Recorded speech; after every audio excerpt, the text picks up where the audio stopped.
हरे कृष्णा। महात्म्य कथा सुनने वाले सभी भक्तजनों का ब्लेस्ड सनातनी चैनल में हार्दिक स्वागत है। आज पौष मास के कृष्ण पक्ष की एकादशी तिथि है और आज ही के दिन सफला एकादशी का व्रत रखा जाएगा। तो सबसे पहले आप सभी भक्तजनों को सफला एकादशी की हार्दिक शुभकामनाएं। सफला एकादशी की पुण्यदायिनी कथाएं हमारे चैनल पर सुना दी गई है। आप वहां से इन कथाओं को जरूर सुनिए और कमेंट करके हमें अपने सुझाव जरूर बताइए। तो आइए अब शुरू करते हैं आज की महात्म्य कथा।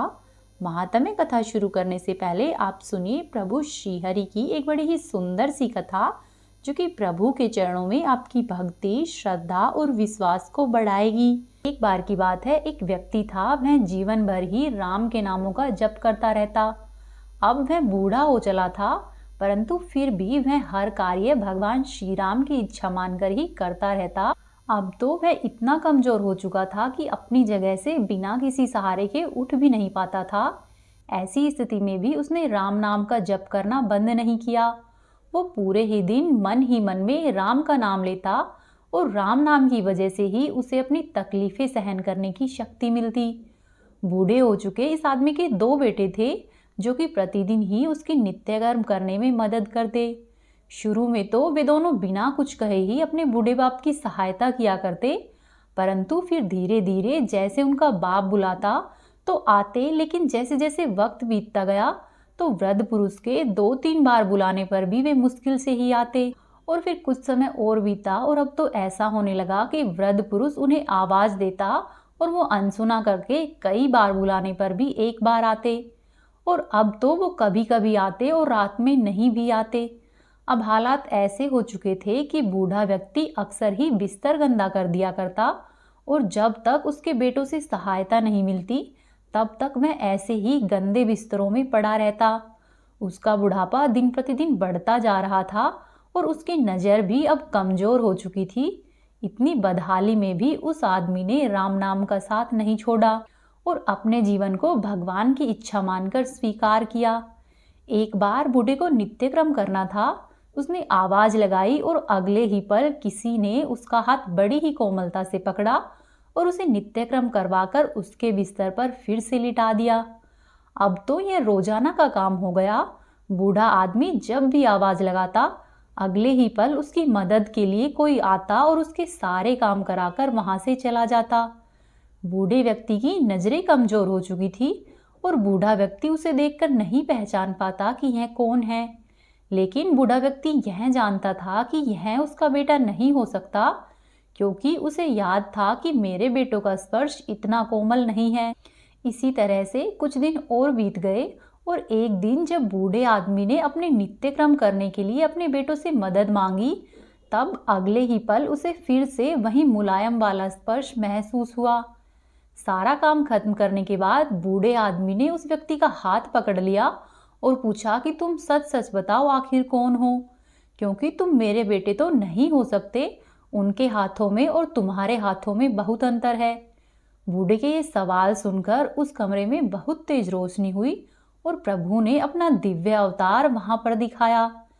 किसी भी वस्तु को बड़ी मुश्किल से देख पाता था, वही बूढ़ा व्यक्ति भगवान के दिव्य रूप को स्पष्ट देखने में समर्थ हो गया।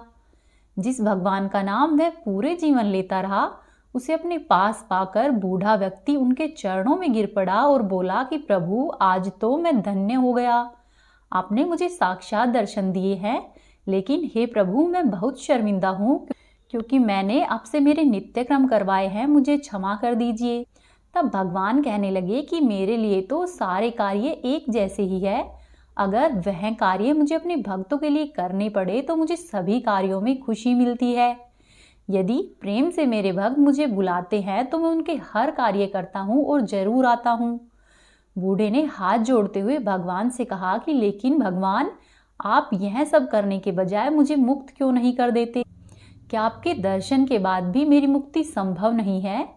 बूढ़े व्यक्ति के इस तरह से पूछने पर भगवान उनसे बोले कि बालक, यह सब प्रारब्ध की वजह से है। तुम्हारा प्रारब्ध बहुत कठिन है। अगर तुम्हारा प्रारब्ध मंद होता तो मेरे दर्शन मात्र से ही तुम मुक्त हो जाते।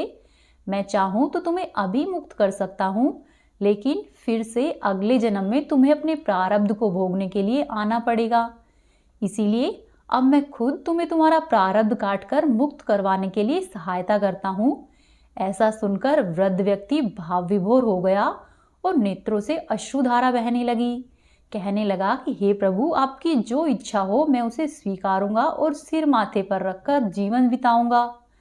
इतना सुनकर भगवान वहां से अंतर्ध्यान हो गए और फिर कुछ महीने के बाद काफी तकलीफ भोगने के बाद आखिरकार उस बूढ़े व्यक्ति को मुक्ति मिल गई और वह बूढ़ा व्यक्ति भगवान के परम धाम पर चला गया। यह कहानी हमें यह बताती है कि हमें अपने जीवन के अच्छे और बुरे समय को भगवान की इच्छा मानकर स्वीकार करना चाहिए।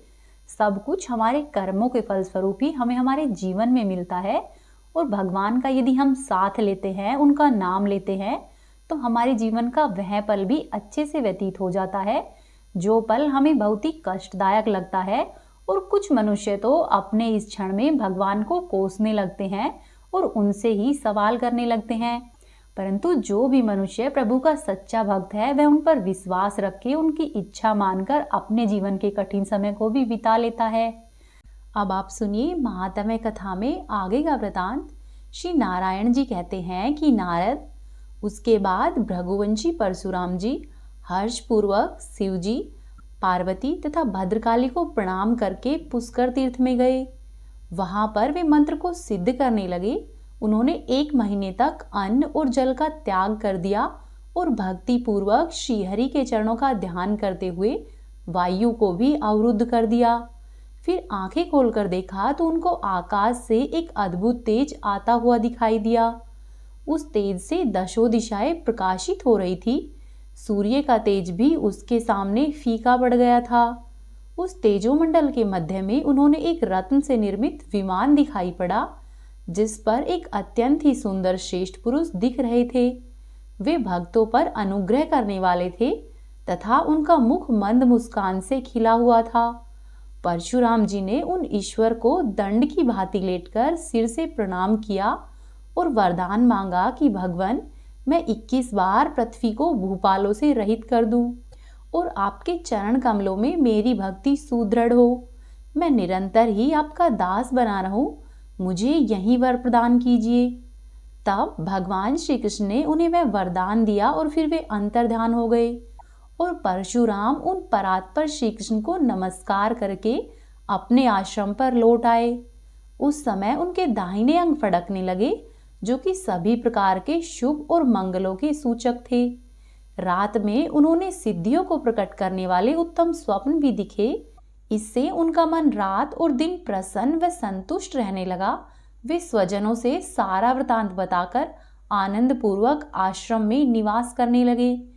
तदंतर महाबली परशुराम ने अपने शिष्यों को, पिता के शिष्यों को, भाइयों को तथा बंधु बांधवों को बुलाकर उनके साथ तरह तरह की सलाह की और उनसे अपना पूर्वापर का वृतांत कह सुनाया और शुभ मुहूर्त में वे उन्हीं के साथ विजय यात्रा के लिए तैयार हो गए। उस समय परशुराम को मंगल शगुन दिखाई देने लगे। जय की सूचना देने वाले शब्द सुनाई दिए। तब उन्होंने मन ही मन सबका विचार करके निश्चय कर लिया कि मेरी विजय होगी और शत्रुओं का संहार होगा। यात्रा के अवसर पर सहसा ही मुनि को अपने सामने मोर की बोली, सिंह की गर्जना, घंटा और दुंदुभी की ध्वनि, संगीत, कल्याणकारी और नवीन सांकेतिक शब्द, साथ ही साथ विजय की सूचना देने वाले बादलों की गड़गड़ाहट सुनाई पड़ रही थी। उसी समय आकाशवाणी भी हुई कि हे वत्स, तुम्हारी विजय होगी। इस तरह से अनेक प्रकार के शुभ शब्दों को सुनते हुए भगवान परशुराम ने आगे की यात्रा आरंभ की। चलते ही उन्होंने अपने आगे ब्राह्मण, वंदी, ज्योतिषी और भिक्षुक को देखा। फिर अनेक प्रकार के आभूषणों से सजी हुई पति और पुत्र से संपन्न सती नारी हाथ में दीपक लेकर मुस्कुराती हुई आई। चलते चलते परशुराम ने अपनी दाहिनी ओर यात्रा के समय मंगल सूचना देने वाले श्रृंगाली, जल से परिपूर्ण घड़े, नीलकंठ, नेवला, कृष्णसार मृग, हाथी, सिंह, घोड़े, गाय, खीर, शालीग्राम, पका हुआ फल, स्वास्तिक, मृग, भौरे, माला, चंदन, हीरा और रत्न दिखे। उन्हें सुगंधित वायु का आघ्राण और ब्राह्मणों का शुभ आशीर्वाद प्राप्त हुआ। इस प्रकार मांगलिक अवसर जानकर वे हर्षपूर्वक आगे बढ़े और सूर्यास्त होते होते नर्मदा नदी के तट पर पहुंच गए। वहां पर उन्हें एक अत्यंत ही मनोहर और दिव्य अक्षयवट दिखाई दिया। वह अत्यंत ही ऊंचा, विस्तार वाला और उत्तम व पावन आश्रम स्थान था। वहां पर सुगंधित वायु चारों ओर बह रही थी। वहीं पर पुलस्त्य नंदन ने तपस्या की थी। वहीं पर कार्तवीर्यार्जुन के आश्रम के निकट परशुराम जी अपने गणों के साथ ठहर गए। वहां पर उन्होंने रात में पुष्प सैया पर शयन किया। थके तो वे थे ही, अतः किंकरों के द्वारा भली भांति सेवा किए जाने पर परमानंद में मग्न होकर निंद्रा के वशीभूत हो गए। रात व्यतीत होते होते भार्गव परशुराम को एक सुंदर स्वप्न दिखाई दिया, जो कि वायु, पित्त और कफ के प्रकोप से रहित था और जिसका पहले मन में विचार भी नहीं किया था उन्होंने वह देखा। उन्होंने देखा कि मैं हाथी, घोड़ा, पर्वत, अट्टालिका, गाय और फलयुक्त वृक्ष पर चढ़ा हुआ हूँ। मुझे कीड़े काट रहे हैं जिससे कि मैं रो रहा हूँ। मेरे शरीर में चंदन लगा हुआ है। मैं पीले वस्त्र से शोभित और पुष्पमाला धारण किए हुए हूँ। मेरा सारा शरीर मलमूत्र और गोबर से सरोबार है और उसमें मज्जा और पीप चुपड़ा हुआ है। ऐसी दशा में मैं नौका पर सवार हूँ और उत्तम वीणा बजा रहा हूँ। फिर देखा कि मैं नदी तट पर बड़े बड़े कमल पत्रों पर रखकर दही, घी और मधु से मिश्रित खीर खा रहा हूँ। पुनः देखा कि अब मैं पान चबा रहा हूँ। मेरे सामने फल, पुष्प और दीपक रखे हुए हैं। तब ब्राह्मण मुझे आशीर्वाद दे रहे हैं। फिर उन्होंने एक ब्रह्माणी को देखा जो कि पीले रंग के वस्त्र धारण किए हुए है, रत्नों के आभूषण से विभूषित है और घर के अंदर प्रवेश कर रही है। फिर उन्होंने नील कमल और दर्पण को देखा। फिर भृगुनंदन ने अपने सपने में बुगलों की कतार, हंसों की पंक्ति, मंगल कलश की पूजा करती हुई व्रती कन्याओं को देखा। साथ ही परशुराम जी ने स्वप्न में उन ब्राह्मणों को देखा जो कि मंडप में स्थित होकर शिवजी और विष्णु की पूजा कर रहे थे, जय हो ऐसा उच्चारण कर रहे थे। फिर परशुराम ने स्वप्ने में सुधावृष्टि, पत्तों की वर्षा, फलों की वर्षा, लगातार होती हुई पुष्प और चंदन की वर्षा देखी।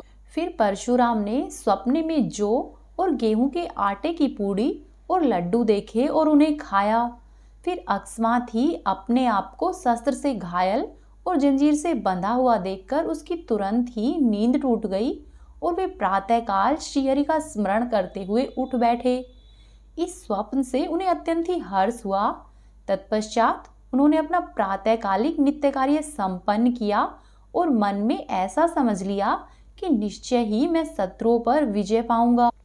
श्री नारायण कहते हैं कि नारद तदंतर भृगुवंशी परशुराम ने प्रातःकालिक कार्य संपन्न करके बंधु बांधवों के साथ परामर्श किया और कार्तवीर्य के आश्रम पर दूत को भेजा। उस दूत ने शीघ्र ही जाकर राजाधिराज कार्तवीर्य से कहा। उस समय राजा मंत्रियों से घिरे हुए राजसभा में बैठे थे। परशुराम का दूत बोला कि महाराज, नर्मदा तट के निकट अक्षयवट के नीचे भृगुवंशी परशुराम भाइयों के सहित पधारे हुए हैं। वे 21 बार पृथ्वी को राजाओं से शून्य करेंगे, अतः आप वहां पर चलिए अथवा बंधु और बांधवों के साथ युद्ध कीजिए। इतना कहकर परशुराम का दूत वापस उनके पास लौट आया।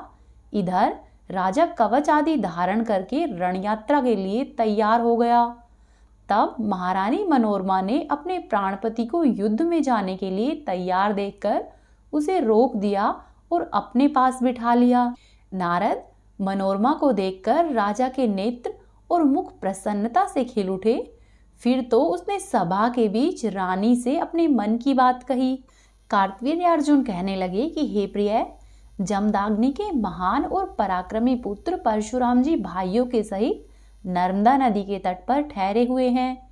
वे मुझे युद्ध के लिए ललकार रहे हैं।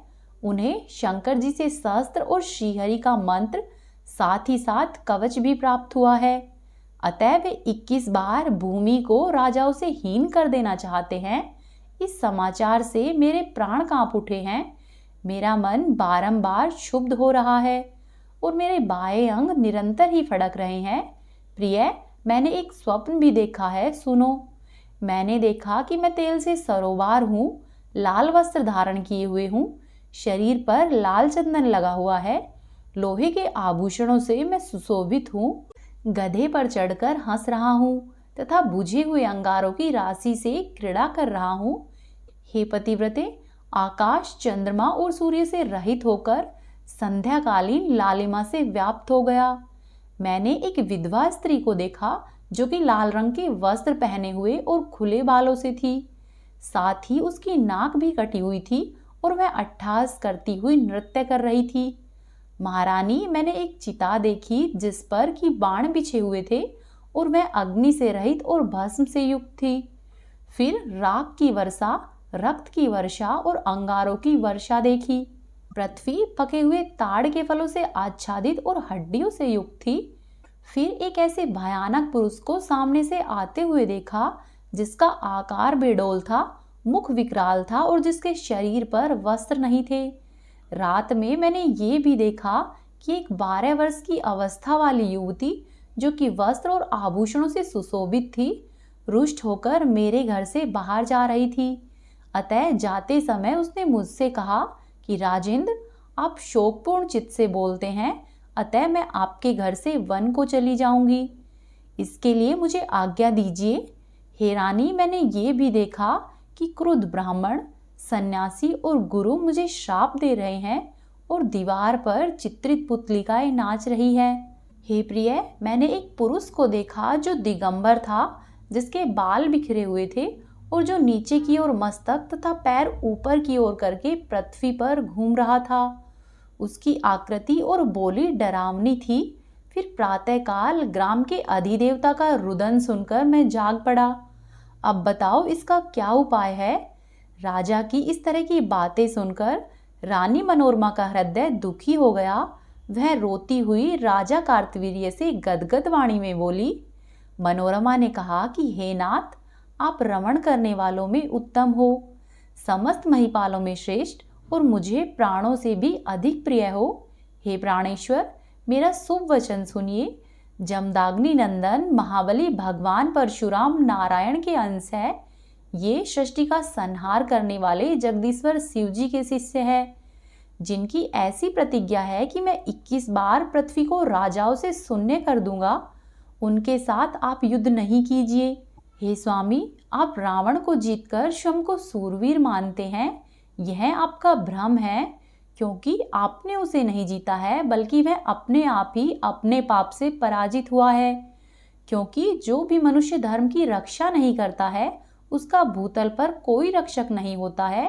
वह मूर्ख स्वयं ही नष्ट हो जाता है और वह जीते जी ही मृतक के समान है, जो धर्म के तथा शुभाशुभ कर्म के साक्षी और आत्माराम है। वे निरंतर ही अपने अंदर विद्यमान है, परंतु आपकी बुद्धि मोहाच्छादित हो गई है, अतः आप उन्हें देखते ही नहीं हैं।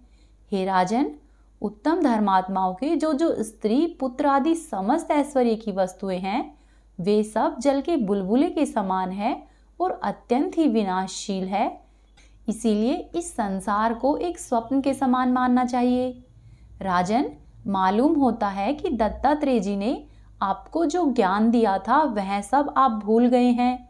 यदि आपको याद है तो फिर आपका मन ब्राह्मण की हत्या करने में कैसे तैयार हुआ। आप तो मनोविनोद के लिए शिकार खेलने गए थे।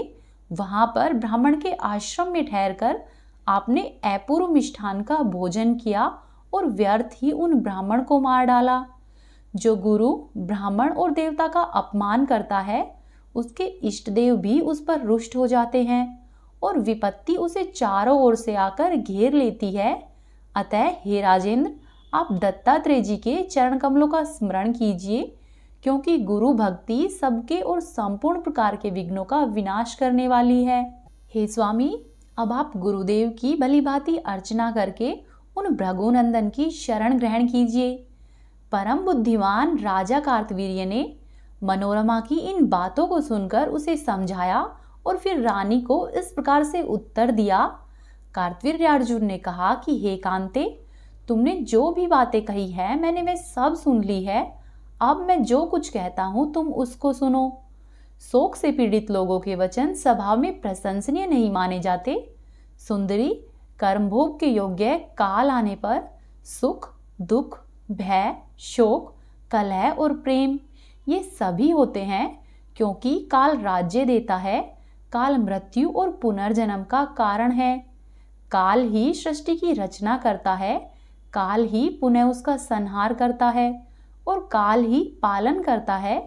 काल भगवान जनार्दन का स्वरूप है, परंतु श्री कृष्ण उस काल के भी काल है और विधाता के भी ब्रह्मा है। सृष्टि का आविर्भाव और तिरोधान उन्हीं की आज्ञा से होता है।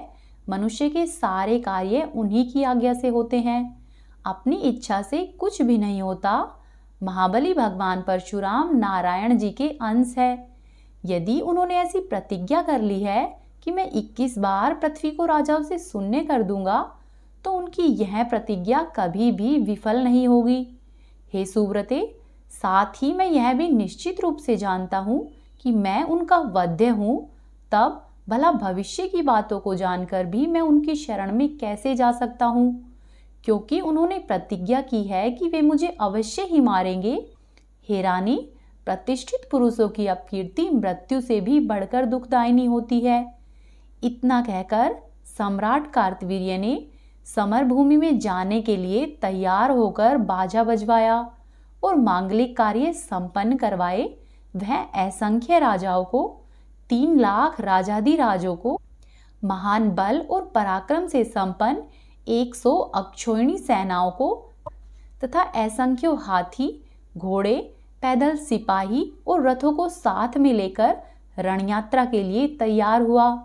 उस कवच और बाण सहित अक्षधनुष को धारण करके यात्रा के लिए तैयार देख राजा को कवच और बाणों के सहित अक्षधनुष को धारण किए हुए यात्रा के लिए तैयार देखकर साध्वी मनोरमा स्तब्ध हो गई। राजा को युद्ध में जाते हुए देखकर रानी मनोरमा ने अपने शरीर को किस प्रकार से त्याग दिया, यह आप जानेंगे कल के अध्याय में। अब आप सुनिए श्री गजेंद्र मोक्ष स्रोत का पाठ। इसका पाठ करने से मनुष्य के जीवन में जो भी परेशानी चल रही है, शीघ्र ही उससे छुटकारा मिल जाता है। साथ ही इसका पाठ प्रतिदिन करने से मनुष्य कर्ज मुक्ति जैसी समस्याओं से भी छुटकारा पा लेता है। गजेंद्र स्रोत में हाथी और मगरमच्छ के साथ हुए एक युद्ध का वर्णन मिलता है। मगरमच्छ गजेंद्र को तालाब के अंदर खींच लेता है और उसके पैर को पकड़ लेता है। तब वह गजेंद्र भगवान श्री हरि विष्णु से अपनी मुक्ति के लिए प्रार्थना करता है। भगवान श्री हरि विष्णु उसकी स्तुति सुनकर प्रसन्न होते हैं और उसे मुक्त कराते हैं। जो भी मनुष्य प्रेम पूर्वक इसका पाठ करता है, स्वयं श्री हरि विष्णु उसकी दशों दिशाओं से रक्षा करते हैं। श्री सुखदेव जी ने कहा कि अपनी बुद्धि के अनुसार अपने मन को नियंत्रित करके हृदय को स्थिर करके वह गजेंद्र अपने पिछले जन्म में याद किए गए सर्वोच्च और बार बार जाप किए जाने वाले स्रोत का जाप करने लगा। गजेंद्र ने मन ही मन श्रीहरि का स्मरण करते हुए कहा कि जिनके मात्र प्रवेश करने से ही शरीर और मस्तिष्क चेतन की तरह व्यवहार करने लगता है, ओम द्वारा लक्षित और पूरे शरीर में प्रकृति और पुरुष के रूप में प्रवेश करने वाले उस सर्वशक्तिमान देवता को मैं मन ही मन नमस्कार करता हूँ। वो जिनके सहारे संपूर्ण संसार टिका हुआ है, जिनसे ये संपूर्ण संसार अवतीर्ण हुआ है, जिन्होंने इस प्रकृति की रचना की है, जो खुद उसी रूप में प्रकट है, लेकिन इसके बावजूद भी वो इस प्रकृति से सर्वोपरि और सर्वश्रेष्ठ है। ऐसे अपने आप और बिना किसी कारण के भगवान की मैं शरण लेता हूँ।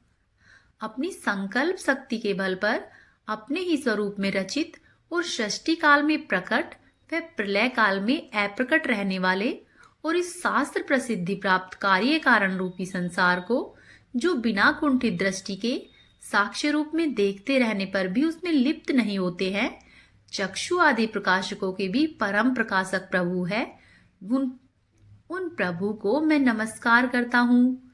बीतते समय के साथ तीनों लोकों और ब्रह्मादि लोकपालों के पंचभूत में प्रवेश कर जाने पर और पंचभूतों से लेकर महत्वपूर्ण सभी कारणों के उनकी परम करुणा स्वरूपा प्रकृति में मगन हो जाने पर उस समय दुर्जय और घोर अंडाकार रूपेण प्रकृति ही बच रही थी। उस अंधकार से परे अपने परम धाम में जो भी सर्वव्यापी भगवान सभी दिशाओं में अपने ही तेज से प्रकाशित है, वे ईश्वर मेरी रक्षा करे।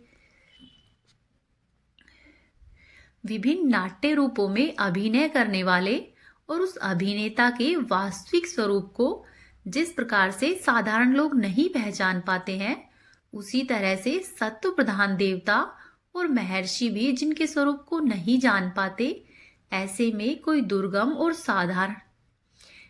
में कोई साधारण जीव उनका वर्णन कैसे कर सकता है।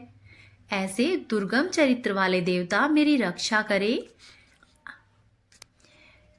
अशक्ति से मुक्ति, सभी प्राणियों में आत्मबुद्धि प्रदान करने वाले, सबके बिना कारण हित और अतिशय साधु स्वभाव वाले ऋषि मुनिजन, जिनके परम स्वरूप को देखने के लिए आसक्ति से मुक्त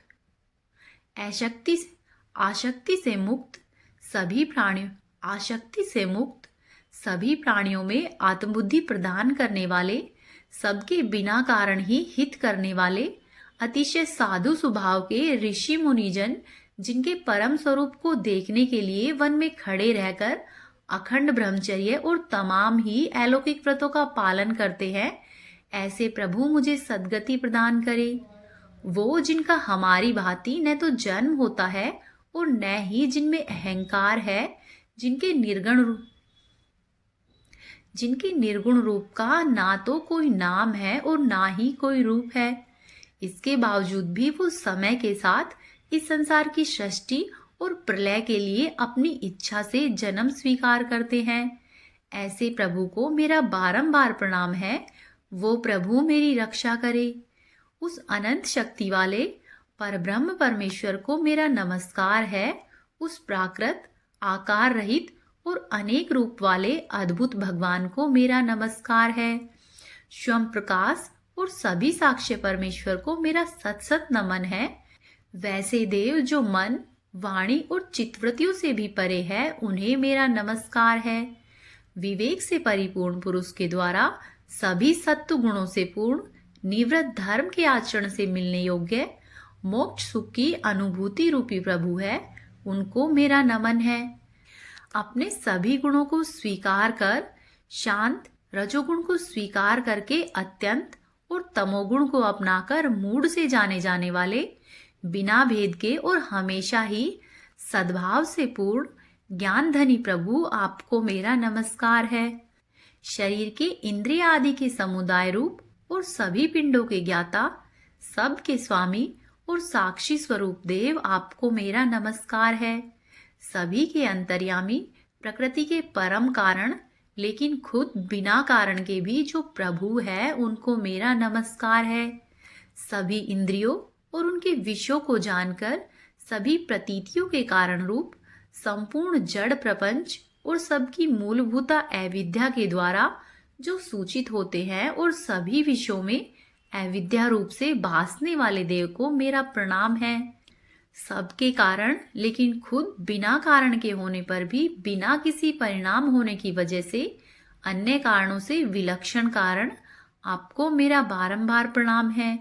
सभी वेदों और शास्त्रों के परम तात्पर्य, मोक्ष रूपी और श्रेष्ठ पुरुषों की परम गति देवता, आपको मेरा नमस्कार है।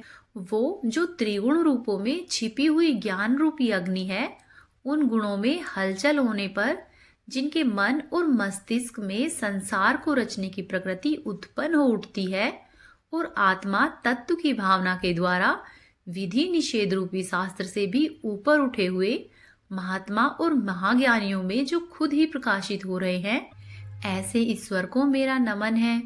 मेरे जैसे शरणागत और पशु के समान जीवों की अविद्या रूप फांसी को हमेशा के लिए ही पूर्ण रूप से काट देने वाले, परम दयालु और दया दिखाने में कभी भी आलस्य नहीं करने वाले, नित्य ही मुक्ति प्रदान करने वाले प्रभु को मेरा नमन है। अपने अंश से सभी जीवों के मन में अंतर्यामी रूप से विद्यमान रहने वाले, सर्वनियंता, अनंत परमात्मा आपको मेरा प्रणाम है। शरीर, पुत्र, मित्र, घर और संपत्ति सहित कुटुंबियों में अशक्त लोगों के द्वारा कठिनाई से मिलने वाले और मुक्त पुरुषों के द्वारा अपने हृदय में निरंतर ही चिंतित और ज्ञान स्वरूप जो सर्वसमर्थ ईश्वर है, उनको मेरा नमस्कार है। वो जिन्हें धर्म, अभिलाषित भोग, धन और मोक्ष की कामना से मनन करने वाले लोग अपनी मनचाही इच्छा पूर्ण कर लेते हैं, अपितु उन्हें विभिन्न प्रकार के अयाचित भोग और अविनाशी पार्षद शरीर भी देते हैं, वैसे अत्यंत ही दयालु प्रभु मुझे इस विपदा से हमेशा के लिए बाहर निकाले।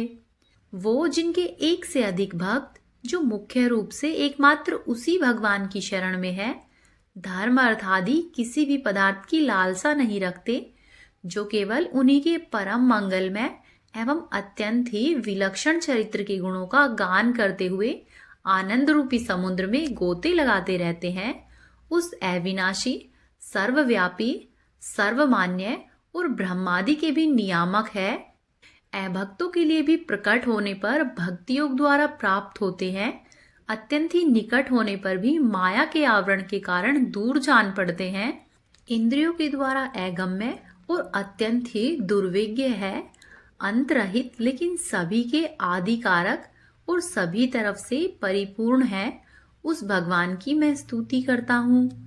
ब्रह्मा सहित सभी देवता, चारों वेद और समस्त चर व अचर जीव नाम और आकृति भेद से जिनके अत्यंत ही क्षुद्र अंशों से रचित है, जिस तरह से जल रही अग्नि की लपटें और सूरज की किरणें हर बार निकलती है और फिर अपने ही कारण में लीन हो जाती है, उसी भांति बुद्धि, मस्तिष्क, इंद्रिया और अनेक प्रकार की योनियों के शरीर, ये सभी गुणों को प्राप्त शरीर जिस स्वयं प्रकाश परमात्मा में अवतीर्ण होता है और फिर उन्हीं में लीन हो जाता है, वो भगवान जो न तो देवता है, न ही असुर, न ही मनुष्य और ना ही मनुष्य से नीचे किसी अन्य योनि के प्राणी है, वो ना ही स्त्री है, ना ही पुरुष है और ना ही नपुंसक है, और ना ही वो ऐसे जीव है जिनका इन तीनों ही श्रेणियों में समावेश हो। वो ना तो गुण है और ना ही कर्म है, वो ना ही कार्य है और ना ही कारण है। इन सभी योनियों का निषेध होने पर जो भी बचता है वही उनका असली रूप है। ऐसे प्रभु मेरा उद्धार करे। मैं अब इस मगरमच्छ के चंगुल से मुक्त होने के बाद जीवित नहीं रहना चाहता। इसकी वजह ये है कि मैं सभी तरफ से अज्ञानता से ढके हुए इस हाथी के शरीर का क्या करूं? मैं आत्मा के प्रकाश को ढक देने वाले अज्ञानता से युक्त इस हाथी के शरीर से मुक्त होना चाहता हूं, जिसका कालक्रम से अपने आप ही नाश नहीं होता, बल्कि ईश्वर की दया और ज्ञान से उदय होता है। इस तरह मोक्ष के लिए लालायित संसार के रचिता स्वयं संसार के रूप में प्रकट, लेकिन संसार से परे, संसार से एक खिलौने की भांति खेलने वाले, संसार में आत्मरूप से व्याप्त, अजन्मा, सर्वव्यापी एवं प्राप्त वस्तुओं में भी सर्वश्रेष्ठ श्री हरि को मैं केवल नमन करता हूँ और स्वयं उनकी शरण में जाता हूँ। वो जिन्होंने भगवती शक्ति रूपी योग के द्वारा कर्मों को जला डाला है। समस्त योगी ऋषि अपने योग के द्वारा अपने शुद्ध हृदय में जिसे प्रकट देखते हैं, उन योगेश्वर भगवान को मेरा नमन है। वो जिनके गुण, शक्तियों का राग, रूप और वेग असहनीय है और जो सभी इंद्रियों के विषय रूप में महसूस हो रहे हैं, तथापि वो जिनकी इंद्रियां समस्त विषयों में ही रची बसी रहती है, ऐसे लोगों को जिनका मार्ग मिलना संभव नहीं है, वैसे शरणागत एवं अपार शक्तिशाली भगवान आपको मेरा बारंबार नमन है। वो जिनकी अविद्या नाम की शक्ति के कार्य रूप से ढके हुए अपने ही रूप को जीव समझ नहीं पाता है, ऐसे अपार महिमा वाले प्रभु की मैं शरण लेता हूँ। आगे श्री सुखदेव जी कहते हैं कि वो जिसने पूर्ण प्रकार से भगवान के भेद रहित सभी निराकार स्वरूप का वर्णन किया था, उस गजराज के करीब जब ब्रह्मा और साथ ही अन्य कोई भी देवतागण नहीं आए, तब अपने विभिन्न प्रकार के विशेष विग्रह को अपना ही रूप मानते हैं, ऐसे में साक्षात श्री विष्णु जी, जो कि सभी की आत्मा होने के कारण सभी देवताओं के ही रूप है, वो वहां पर प्रकट हुए और उस गजराज को इस प्रकार से दुखी देखकर उसके द्वारा पढ़ी गई स्तुति को सुनकर सुदर्शन चक्रधारी जगदीश्वर प्रभु इच्छा के अनुसार तीव्र वेग वाले गरुड़ की पीठ पर सवार होकर सभी देवों के साथ उस स्थान पर पहुंचे जहां पर वह गज था। सरोवर के अंदर महाबलशाली ग्राह्य द्वारा जकड़े और दुखी उस गजराज ने आसमान में गरुड़ की पीठ पर बैठे हुए और हाथों में चक्र लिए हुए भगवान विष्णु को अपनी सूंड में पहले से ही उनकी पूजा के लिए रखे हुए कमल को श्रीहरि पर बरसाते हुए कहा कि सर्व पूज्य भगवान श्रीहरि, आपको मेरा प्रणाम है। सर्व पूज्य भगवान श्रीहरि, आपको मेरा नमस्कार है। फिर पीड़ित गज को देखकर श्रीहरि भगवान विष्णु गरुड़ से नीचे उतरकर सरोवर में आए और बेहद ही दयालु होकर उस ग्राह्य के सहित गज को भी तुरंत ही सरोवर से बाहर निकाल लिया। देखते ही देखते अपने चक्र से ग्राह्य की गर्दन काट दी और गज को उस पीड़ा से बाहर निकाल लिया और इस तरह से गज को मुक्ति मिली। हे प्रभु, जैसे आपने गजराज को उसके दुखों से मुक्ति दिलाकर उसके जीवन को धन्य किया है, वैसे ही अपनी कृपा हम पर भी रखना। अब आप सुनिए श्री सूर्य कष्टम का पाठ। ओम गृहणी सूर्याय नमः। आदिदेव नमस्तुभ्यं प्रसिद्धं मम भास्करं। दिवाकर नमस्तुभ्यं प्रभाकर नमोस्तुते। सप्ताश्वरथमारूढं प्रचण्डं कश्यपात्मजं। श्वेतपद्मधरं देवं तं सूर्यं प्रणमाम्यहम्। लोहितं रथमारूढं सर्वलोकपितामहं। महापापहरं देवं तं सूर्यं प्रणमाम्यहम्। त्रैगुण्यं च महाशूरं ब्रह्मा विष्णु महेश्वरं। महापापहरं देवं तं सूर्यं प्रणमाम्यहम्। ब्रहितं तेजपुञ्जं च वायुमाकाशमेव च प्रभुं च सर्वलोकानां तं सूर्यं प्रणमाम्यहम्। बन्दुकपुष्पसङ्काशं हारकुण्डलभूषितम् एकचक्रधरं देवं तं सूर्यं प्रणमाम्यहम्। तं सूर्यं जगत्कर्तारं महातेजप्रदीपनं। महापापहरं देवं तं सूर्यं प्रणमाम्यहम्। तं सूर्यं जगतामनाथं ज्ञानविज्ञानमोक्षदं। महापापहरं देवं तं सूर्यं प्रणमाम्यहम्। ओम गृहणी सूर्याय नमः। तो ये थी आज की महात्म्य कथाएं। उम्मीद है आपको पसंद आई होगी। यदि आपने अभी तक चैनल को सब्सक्राइब नहीं किया है तो आपसे अनुरोध है कि चैनल को सब्सक्राइब कर ले, वीडियो को लाइक कीजिए और वीडियो को शेयर कीजिए। साथ ही कमेंट बॉक्स में अपने सुझाव जरूर दें। आपका दिन शुभ और मंगलमय हो।